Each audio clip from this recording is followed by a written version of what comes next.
സുഹൃത്തുക്കളെ, നമ്മൾ കഴിഞ്ഞ ക്ലാസ്സിൽ ISM ഉപയോഗിച്ച് മലയാള അക്ഷരത്തിൽ സ്വരാക്ഷരങ്ങളും ചിഹ്നങ്ങളും പഠിച്ചു. ഇന്ന് നമുക്ക് വ്യഞ്ജനാക്ഷരങ്ങൾ എങ്ങനെയാണെന്ന് നോക്കാം.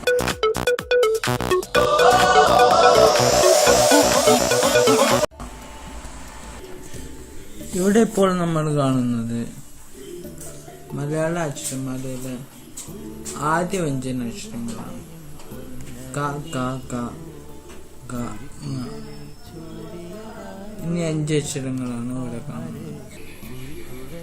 കെ അടിച്ചാൽ ആദ്യം ക വരും, ഷിഫ്റ്റ് കെ അടിച്ചാൽ ഗ വരും, ഐ അടിച്ചാൽ ഗ വരും, ഷിഫ്റ്റ് ഐ അടിച്ചാൽ ഗ, ഷിഫ്റ്റ് യു അടിച്ചാൽ ങ എന്ന രീതിയിലായിരിക്കും വരിക.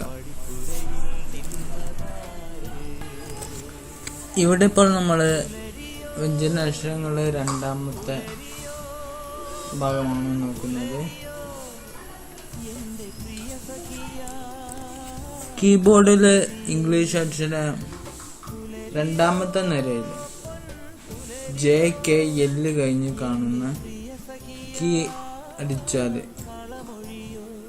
ISM പ്രവർത്തിക്കുന്നുണ്ടെങ്കിൽ തന്നെ അവിടെ നിങ്ങൾക്ക് ച എന്നുള്ള അക്ഷരം ലഭിക്കും. ആ കീ തന്നെ ഷിഫ്റ്റ് കീയോടെ അമർത്തിയാൽ രണ്ടാമത്തെ അക്ഷരം ഛ കിട്ടും. പി ആണെങ്കിൽ ജ എന്ന് കിട്ടും. ഷിഫ്റ്റ് പി ആണെങ്കിൽ ജ എന്ന് കിട്ടും. ഷിഫ്റ്റ് കീയോട് കൂടി ബാക്ക് സ്പേസിനടിയിൽ കാണുന്ന ഒരു ബ്രാക്കറ്റ് അമർത്തിയാൽ, ഈ കാണുന്ന ബ്രാക്കറ്റ് അമർത്തിയാൽ ഞാൻ എന്നുള്ള അക്ഷരവും ലഭിക്കും. നിങ്ങൾക്ക് വീട്ടിലിരുന്ന് കമ്പ്യൂട്ടർ പഠിക്കാൻ താല്പര്യമുണ്ടെങ്കിൽ ഈ ചാനൽ സബ്സ്ക്രൈബ് ചെയ്യുക, ശേഷം വരുന്ന നോട്ടിഫിക്കേഷൻ ക്ലിക്ക് ചെയ്യുക. ഇനി നമ്മളിവിടെ നോക്കുന്നത് മൂന്നാമത്തെ നിര വ്യഞ്ജനാക്ഷരങ്ങളാണ്.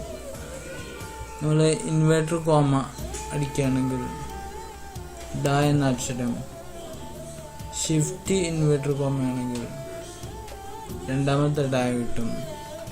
നമ്മൾ നേരത്തെ പഠിച്ച ഞാൻ അമർത്താനുള്ള ബ്രാക്കറ്റിന് ഓപ്പോസിറ്റുള്ള ബ്രാക്കറ്റ് ആണെങ്കിൽ ഡ കിട്ടും.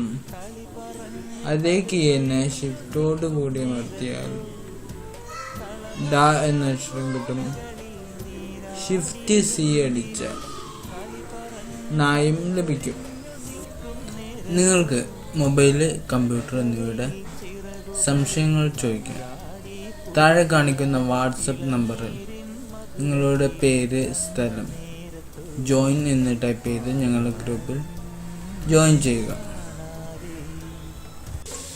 ഇപ്പോൾ നമ്മളിവിടെ വ്യഞ്ജനാക്ഷരങ്ങൾ നാലാമത്തെ നിരയാണ് നോക്കുന്നത്.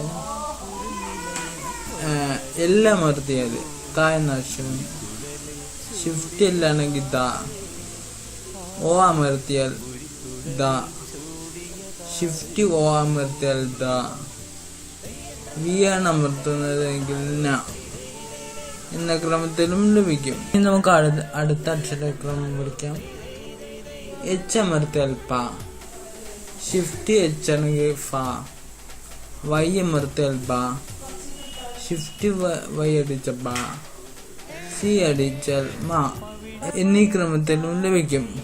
ഇനി നമുക്ക് മധ്യമ അക്ഷരങ്ങളെ കുറിച്ച് മറ്റൊരു വീഡിയോയിൽ കാണാം.